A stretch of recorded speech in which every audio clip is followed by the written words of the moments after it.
Okay, Tuesday the 2nd of Jan on the Compete program. We are starting the session with some pretty fun intervals, some very high intensity intervals, 6 sets of 9/6 calories on the Echo Bike, 15 burpees to a plate and 21 toes to bar, and you're gonna rest 1 to 1 between those sets.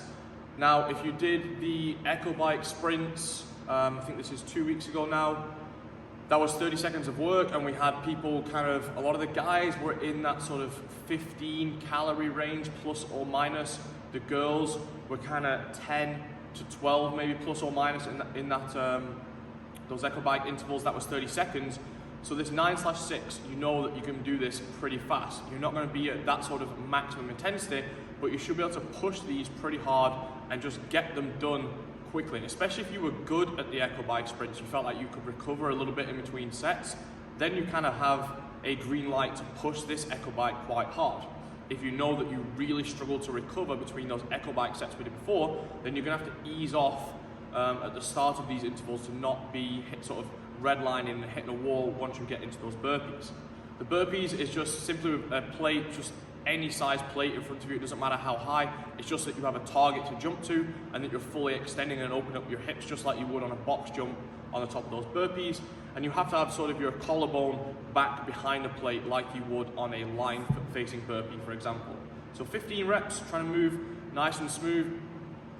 If you can, try and use the technique where your feet are moving backwards and forwards at the same time, not using the step technique.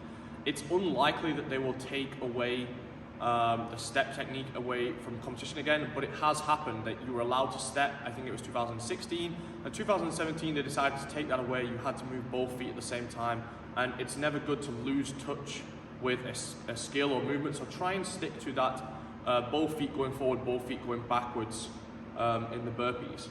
And then you go to 21 toes to bar. Now that's a relatively big set, especially for six times.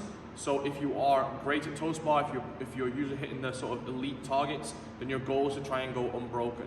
If you're in the RX to intermediate division, then you're trying to start with around 11 reps if possible to get you over that halfway mark, and then chipping away at 1 or 2 more quick sets.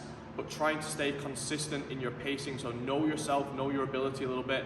Don't go 21 unbroken in the first round if you know that by round 3, 4, you're gonna be down to doing sets of 4 or 5 reps. Try and have a bit of a plan and a target to aim for every time. Okay, 11 and then get to 16 and then get to 21 every set, and try and stay consistent with that. After that, we're just moving on to some isolated strength work, looking at a bit of push and pull, and then some strict ring dips and support holds, and you're finishing today's session with some quality upper body shoulder work.